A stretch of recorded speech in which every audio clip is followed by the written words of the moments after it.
वो एक एडवाइस है एक सीनियर क्रिकेटर होने के नाते या एक बड़ा भाई होने के नाते बाबर आजम को।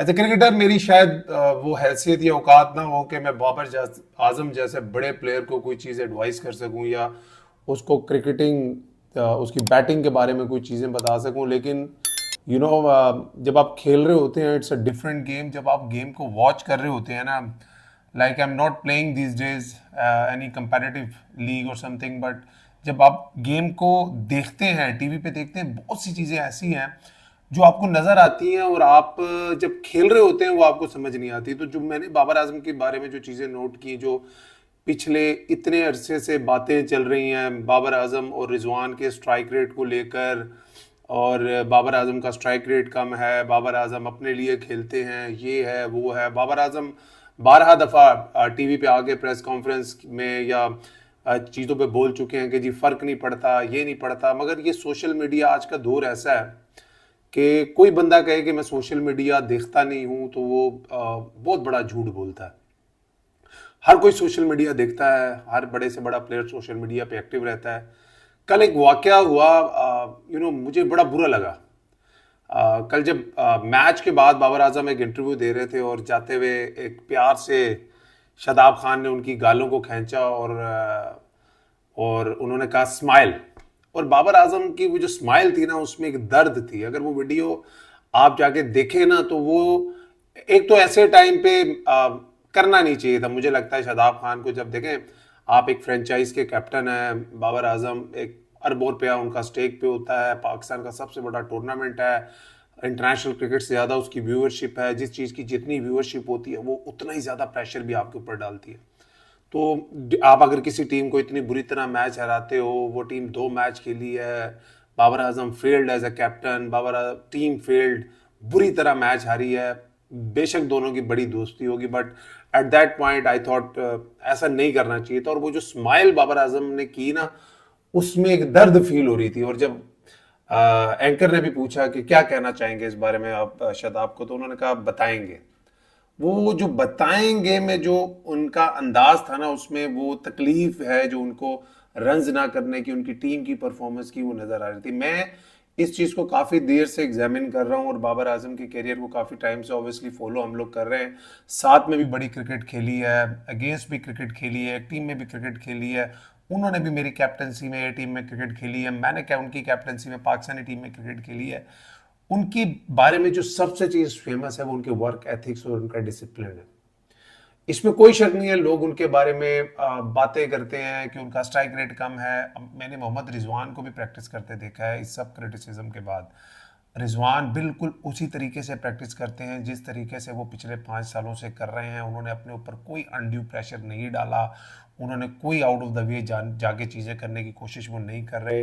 अच्छी चीज़ है कि बाबर आजम इम्प्रोवाइजेशन की कोशिश कर रहे हैं। बाबर आजम का अगर आप पिछले कोई 6 महीने से 8 महीने में जो जहाँ पे भी वो पाकिस्तानी टीम की प्रैक्टिस पे होते हैं, पीएसएल की टीम में प्रैक्टिस पे होते हैं, अगर आप उनकी प्रैक्टिस देखें ना, तो आपको उनकी जो प्रैक्टिस के एथिक्स हैं वो बहुत चेंज नजर आएंगे। बाबर आजम पहले की जो प्रैक्टिस होती थी, बाबर आजम आउट होना पसंद नहीं करते थे। बाबर आजम अब की प्रैक्टिस में बाबर आजम को देखें तो बाबर आजम एक राउंड में 2-2 दफ़ा भी, हमने जो प्रैक्टिस सेशंस के उनके विजुअल देखें, 2-2 दफ़ा आउट हो रहे हैं। वो टांग हटा के स्लॉगिंग की कोशिश कर रहे हैं। वो बाबर आजम जो सॉफ्ट हैंड से खेलता था, बॉल को आने देता था, वेट करता था, टाइम करता था, जो खूबसूरत चौके मारता था, अपनी इनिंग्स को आगे बढ़ाता था और एंड में एक्सेलरेट करता था। उस बाबर आजम ने, I don't know Babar Azam किसको प्रूव करने की कोशिश कर रहे हैं। बाबर आजम, तुझे किसी को कुछ प्रूव करने की जरूरत नहीं है। पाकिस्तान आपको T20 सर्किट में रखता है नहीं रखता है, you shouldn't be caring about that. You are the biggest celebrity of this country, you are the biggest cricketer of this country. आप T20 में अगर पाकिस्तान आपको नहीं भी खिलाता यार, टेस्ट क्रिकेट, ओडीआई क्रिकेट आपके पास है, ठीक है, आप अपनी गेम में इंप्रूवमेंट लेके आए। देखिए, बाबर आजम को अगर आप चाहेंगे ना वो रोहित शर्मा बन जाए, बाबर आजम को आप चाहेंगे कि वो साइम अयूब बन जाए, बाबर आजम को आप चाहेंगे वो साहबजादा फरहान की तरह खेलें या हसन नवाज की तरह खेलें, पाकिस्तान के सबसे टॉप के बैटर होने के बावजूद भी वो उस तरह नहीं खेल सकते, चाहे वो जितनी भी प्रैक्टिस कर लें, क्योंकि बाबर आजम के अंदर वो नेचुरल टैलेंट या एबिलिटी नहीं है to hit the ball down the ground against the fast bowlers.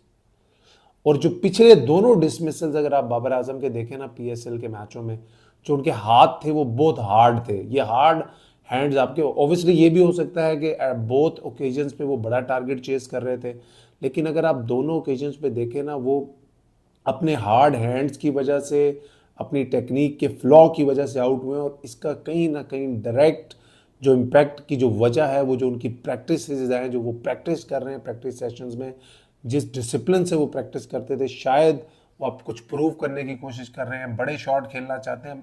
अब आप लोग आके कहेंगे वो तो दोनों मैचों में बड़ा शॉट मारते हुए आउट नहीं हुए, लेकिन जब आप प्रैक्टिस में इस तरह से प्रैक्टिस करते हैं कि बस आप मारने की कोशिश कर रहे हैं, ना चाहते हुए भी आप बॉल की तरफ भागते हैं, आपके जो हाथ हैं वो सख्त होते हैं। अगर आप मोहम्मद आमिर वाला डिसमिसल भी देखें, उनके हाथ सख्त थे, उनसे वो स्लोर वन जज नहीं हुआ, एंड में जाके झटका लगा और वो कैच आउट हो गए। जबकि पहले वाला बाबर आजम जो पहले खेलता था, वो बॉल को, इस बॉल को भी आने देता और स्वीटली वो कवर और पॉइंट के दरमियान से इस बॉल को चौका मारता। अगर पिछले वाला बाबर आजम, जो पिछले 1-1.5 साल पहले वाला बाबर आजम था, जिसके प्रैक्टिस एथिक्स ये नहीं थे, जो जिस तरह की प्रैक्टिसेस वो अब हम विजुअल्स देखते हैं, कि जो कल की बॉल पे भी वो आउट हुए थे, वो फ्रंट फुट पे इसको कट पे चौका मारते थे। अब कहीं ना कहीं उनके हैंड्स हार्ड हुए हुए हैं, जिसकी वजह से उनकी लेफ्ट लेग क्लियर रहती है और उनके टेक्निकली तरीके से वो आउट हो रहे हैं। मेरी उनसे रिक्वेस्ट है, बाबर आजम भाई मेरे, तुझे किसी को प्रूव करने की जरूरत नहीं है। पाकिस्तान से आप T20 आपको नहीं खिलाते, ना खिलाएं, but you are the backbone of the franchise. Mohammad Rizwan पे भी तो इतना क्रिटिसिज्म होता है, but he is not changing his way of playing cricket. वो उसी तरह टाइम लेते हैं, अपने शॉट्स पे रहते हैं, एंड में जाके एक्सेलरेट करते हैं। आप हमेशा से बैकबोन रहे हो कराची किंग्स की, आप हमेशा से बैकबोन रहे हो पेशावर ज़ल्मी की। मेरा मशवरा बाबर आजम को ये होगा कि अपने अराउंड इस तरह की पेशावर ज़ल्मी में प्लेइंग 11 को बिल्ड करो कि आप उसी रोल में रहो जिस रोल में आप PSL के शुरू से हो। बाबर आजम जो है आज 0 पे चलते बने और मोहम्मद आमिर ने मार्का मारा। वो जो टसल इन दोनों प्लेयर्स की चलती आ रही है पिछले 2-3-4 सालों से, और जो आमिर बयानबाजी कर रहे हैं और उन्हें बताया कि क्यों T20 के अंदर बाबर आजम से उन्हें कोई डर नहीं है। उन्होंने बताया टीवी के ऊपर कि क्यों बाबर आजम से उनको डर नहीं लगता है एज अ बॉलर T20 के अंदर। वो साबित किया उन्होंने आज 0 पे ही चलता किया। इस टसल पे, इस मैच पे पूरे पाकिस्तान की नजर थी, और आज के मैच का मार्का इस टसल का जो बाबर और आमिर के दरमियान था, मोहम्मद आमिर ने मारा। क्या जबरदस्त स्टार्ट किया है, ना सिर्फ बाबर आजम को, इनफैक्ट साइम अयूब के साथ भी जो उनको मुंह मारी हुई, वहां पे ही उन्होंने फोकस हटाया, उन्होंने खत्म किया उनका फोकस। उन्होंने ये एक जहीन बॉलर, जहीन टीम, जहीन बॉलर की एक निशानी होती है, क्योंकि उनको पता है कि ये स्ट्रेंथ है पेशावर ज़ल्मी की। पहले 3 बैट्समैन जो हैं, साइम अयूब, बाबर आजम, मोहम्मद आरिस, ये फ्लेयर बड़े बैट्समैन हैं। उन्होंने आते ही पंगा लिया, मैच डाला, मैच डाल के ना सिर्फ उनको जीते, इनफैक्ट एक बड़ा स्कैल्प हासिल किया बाबर आजम की शक्ल में। वहीं पे टोन सेट हो गई थी। और मैं एक चीज और यहाँ पे देखता हूं कि देखे, बाबर आजम तो T20 से भी ड्रॉप हैं, मोहम्मद हारिस हैं जो खेल रहे हैं, जो पाकिस्तान का फ्यूचर है। मैं चाहता था कि मैं देखूं कि Babar Azam being a leader, being a senior player, बच्चों को आगे कर रहे हैं, बच्चों को प्रमोट कर रहे हैं, उन्हें प्लेटफॉर्म प्रोवाइड कर रहे हैं, लेकिन ऐसा नहीं हुआ। जैसे ही बाबर आजम कप्तान बने, बजाय कि वो खुद तीसरे पे आए, उन्होंने ओपन करना पसंद किया, और वो प्लेयर जो पाकिस्तान को अभी टॉप ऑर्डर पे रिप्रेजेंट कर रहा है, ओपनर है पाकिस्तान का, उसको तीसरे पे आके खेलना पड़ रहा है। तो ये थोड़ी सी चीजें हैं जो देखनी पड़ेगी, और बड़ी उम्मीदें हैं बाबर आजम से। लीड कर रहे हैं एक बहुत बड़ी फ्रेंचाइज को, और ये पॉइंट प्रूव करना चाहेंगे बाबर आजम इस PSL में। अगर उन्हें कहीं से भी कम बैक करना है, उन्हें सेंसेशन बन के सामने आना पड़ेगा, उनको वो इनिंग्स खेलनी पड़ेंगी जिसकी वजह से वो बाहर निकले हैं। बहुत रिजवान को भी और बाबर आजम को भी इन पे इशू ये आ रहा था कि ये दोनों मिलके बहुत स्लो खेलते हैं, पावर प्ले का मॉडर्न डे बैटर्स की तरह फायदा नहीं उठा रहे। तो अगर इन्होंने वापस आना है तो उन चीजों पे काम करना है और पावर प्ले का फायदा उठाना है, जो कि सेंचुरी के बावजूद भी पावर प्ले का फायदा उस तरह रिजवान ने आज नहीं उठाया, वो चीज मिसिंग नजर आई। लेकिन जो कमबैक 50 था वो फिनोमिनल था। और बाबर आजम बिल्कुल ही जो है आउट ऑफ सॉर्ट नजर आए आज। पहला मैच था, आउट होने की कोई इतनी बात नहीं होती, लेकिन जो इनका इंटेंट था, जो उनका मैच के अंदर इंटरेस्ट था, वो बॉडी लैंग्वेज वो नजर नहीं आ रही थी। तो इस वजह से ये वन साइडेड मैच हुआ जो पेशावर ज़ल्मी का मैच था। क्वेटा ग्लैडिएटर्स के साथ क्राउड को बिल्कुल भी एंटरटेन नहीं कर पाए। और दूसरी तरफ इब्रार को देखेंगे और आप उस्मान को देखेंगे, तारिक उस्मान को जाल बिछाया स्पिन का, बल्कि मिस्ट्री स्पिन का क्वेटा ग्लैडिएटर्स ने अपनी स्पिन डिपार्टमेंट के अंदर, जो कि इन विकेटों पे बड़ा काम आने वाला है। आई थिंक बड़ा वाइज डिसीजन था ये जिसका भी था कि दो मिस्ट्री स्पिनर्स के साथ जो है आगे जा रहे हैं अपना लेके, जो कि बहुत काम आएगा। ऑल इन ऑल पहला मैच भी इसी तरह गुजर गया। फिर कोई क्राउड को एंटरटेन नहीं किया क्वेटा और पेशावर वाले मैच में, और ऐसे ही लग रहा है कि जिस तरह पेंटेंगुलर की टीमें खेल रही हैं थोड़ा सा हाई लेवल पे, जिस पे स्पॉन्सरशिप थोड़ी सी ज्यादा आ गई है, क्राउड का कोई इंटरेस्ट नजर नहीं आ रहा। जो बस था एक एयर के अंदर पीएसएल का हुआ करता था वो बिल्कुल गायब है, और वो इसलिए है कि जो प्लेयर्स हैं वो उस लेवल की परफॉर्मेंसेस नहीं कर रहे हैं जिसकी वजह से पीएसएल उठा था, इस उम्मीद के साथ कि आने वाले मैचेस में पाकिस्तान के जो प्लेयर्स हैं वो जिम्मेदारी लेंगे, वो इस लीग को उठाएंगे, चार चांद लगाएंगे, ना कि इस तरह की मीडियोकर क्रिकेट प्रोड्यूस करेंगे जिसमें वन साइडेड अफेयर्स हो और क्राउड और ज्यादा इंटरेस्ट खो जाए। नाउ इट्स टाइम ये जानने का कि मेरा वूहू मोमेंट ऑफ द गेम क्या रहा। आई थिंक मेरे दोनों मैचेस के वूहू मोमेंट बताऊंगा आपको। पहले तो ऑब्वियसली आमिर और बाबर आजम की जो टसल चल रही है, लफ्जों की टसल चल रही थी, और आमिर जो है बड़े अरसे से ये बताने की कोशिश कर रहे थे कि क्यों उनको कोई डर नहीं लगता T20 क्रिकेट में बाबर आजम जैसे बैट्समैन से, क्यों। और आज उन्होंने वो प्रूव किया जब जीरो पे ही उनको बाबर आजम को आमिर ने चलता किया, तो वहां पे उन्होंने अपनी जो बातें थी उस पर स्टैंप लगाई और वहां पे उन्होंने वो मैच जीता, पेशावर को बैकफुट पे किया। तो पहला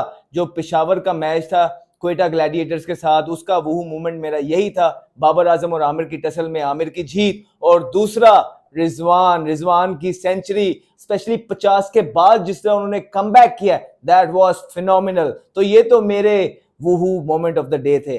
आपका वूहू मोमेंट ऑफ द डे क्या पेशावर ज़ल्मी ऐसी टीम है? ये कोई बच्चों की टीम मुझे लग रही है।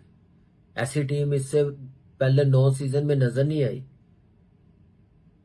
कोई लड़ती हुई टीम नजर आ रही थी, कोई दिलेरी नजर आती थी, कोई किसी बॉलर को मार पड़ती थी या चौका लगता था, छक्का लगता था, तो पता चलता था अग्रेशन क्या होता है, कैसे अगली बॉल करनी है। यहाँ पे बाउंड्रियां लग रही हैं तो बस करते जा रहे, सोच नहीं रहे बॉलिंग क्या करनी है, कोई समझाने वाला नहीं है।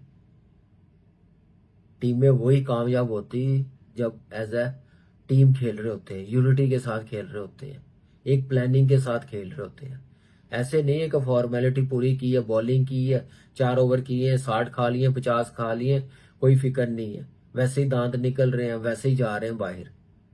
तो टीमें ऐसे कामयाब नहीं होती। जितना फ्रीडम मिला हुआ था लड़कों को इस वक्त, तो मेरे ख्याल से इन लड़कों को 2 मरतबा चैंपियन बन जाना चाहिए था। हम जो चैंपियन बने जब पेशावर ज़ल्मी बनी है, उस वक्त आप टीम देखे उस वक्त क्या थी, लेकिन एक जज्बा, दिलेरी, गेम अवेयरनेस थी, कोई एम था। एम ये नहीं था कि आए हैं पीएसएल खेली है और चले गए घर। और एक पता चलता था कि पीएसएल शुरू हुई है, टीम लड़ी है, जो भी लड़के थे मैनेजमेंट में। आप देखें कि हाजी साहब कैसे लेके चलते थे, डायरेक्टर थे, यूनुस खान बैटिंग कोच होते थे, कैसे चला रहे होते थे। क्या इतना कुछ मिलने के बावजूद परफॉर्मेंस नहीं हो रही? ये जरा हाजी साहब को सोचना पड़ेगा, अकरम भाई को, जो डायरेक्टर हैं इस टीम के। ये टीम ऐसी नहीं है। क्या गलतियां ड्राफ्टिंग में हो रही हैं प्लेयर लेने में? जो प्लेयर लेते हैं बड़ी खुशी के साथ, वाइल्ड कार्ड एंट्री मारते हैं, क्या उनको बाहर बिठाने के लिए लेते हैं? खिलाना पड़ता है। किस नंबर के लिए लिए हैं? आपको पता नहीं है कि स्पिनर्स कौन से खिलाने हैं। आप अपने मेन स्पिनर बाहर बिठाए हुए जिन्होंने परफॉर्मेंस की हुई है। मेहरान मुमताज आप देख लें, उसके बाद आरिफ देख लें लेग स्पिनर। आपके पास सुफियान है, सुफियान को भी थोड़ी सपोर्ट चाहिए। दूसरे एंड पे कोई मेरे जैसा स्पिनर हो, आउट करके दे, प्रेशर बिल्ड करे। जब ऊपर से मार पड़नी शुरू होती है तो रुकती नहीं है, वो बेचारा सुफियान भी मारा जाता है। वह क्या बात करें किसी की भी, लेकिन साहिबजादा फरहान की तो जरूर तारीफ बनती है। अपनी प्राइम फॉर्म में है वो। और आप देखें कि इस साल उसने अपनी चौथी T20 सेंचुरी बनाई है, और ये सेंचुरी ऐसी है मेरा नहीं ख्याल कि पेशावर ज़ल्मी के फैंस, मैं जो पेशावर ज़ल्मी के लिए खेला हूँ और ये टीम के खिलाफ जो किए, ये कभी ये मार भूलेंगे जो साहिबजादा फरहान ने दी है। किसी को बॉल गिरने नहीं दिया, कहाँ नहीं उसने छक्का मारा, चारों तरफ बॉलरों को घुमाया उसने। क्या जबरदस्त पावर हिटिंग दिखाई है उसने, क्या क्रिकेटिंग शॉट्स दिखाए हैं उसने। कोई ये नहीं गचके नहीं चलाए उसने। एक प्रॉपर क्रिकेटिंग शॉट्स, एक प्रॉपर पावर हिटिंग दिखाई है कि टेक्निक के साथ कैसे होती है, और डिजर्व करता है। Munro 40, 30 Salman, 20 Jason Holder. आप देखें, सबसे ज्यादा मेरे लिए शर्मिंदगी वाली बात जो थी ना, क्योंकि पार्ट रहा हूं पेशावर ज़ल्मी का, कि उन्होंने शदाब ने बारी लेने नहीं आया, अभी 3 ओवर पड़े हुए हैं, इमाद वसीम को नहीं भेजा। और इमाद वसीम कितना रिलैक्स होकर बॉलिंग कर रहा है, हमारे बैट्समैनों को समझ ही नहीं आ रही। यहां से अंदाजा लगा ले कि कितनी डरी हुई टीम लग रही है। और दूसरी टीमें आराम से बॉलिंग कर रही हैं, उनको फिक्र ही नहीं है कि पेशावर ज़ल्मी के खिलाफ बॉलिंग कर रहे हैं। पहले यही बॉलर होते थे, जो भी प्लेयर्स खेल रहे होते थे घबराते थे बॉलिंग करते हुए। आज वो पेशावर ज़ल्मी को आराम से बॉलिंग कर रहे हैं। अब हजारी जोसेफ हो या मोहम्मद अली हो 50 रन खा लें, और मुझे समझ नहीं आती कि अली रजा को नया बॉल क्यों नहीं करवाया, मोहम्मद अली को करवा लिया। पहली बात तो मोहम्मद अली को अब मेरे ख्याल से थोड़ा सा रेस्ट दे दें। नो डाउट अच्छा है, लेकिन जो उसकी फिजिक लग रही, जो बॉलिंग लग रही है, जो फिटनेस मुझे लग रही है, थोड़ा उसको रेस्ट दे दें। और सारी जान वो न्यूजीलैंड में लगाया है। और 3 ओवरों में 45 अली रजा को हुआ है, फिर सुफियान को 3 ओवरों में 35, और 3 हुसैन तल्लत को 3 ओवर करवाने पड़ गए। आप यहाँ से अंदाजा लगा लें, तो 7 बॉलर यूज कर लिए कप्तान ने।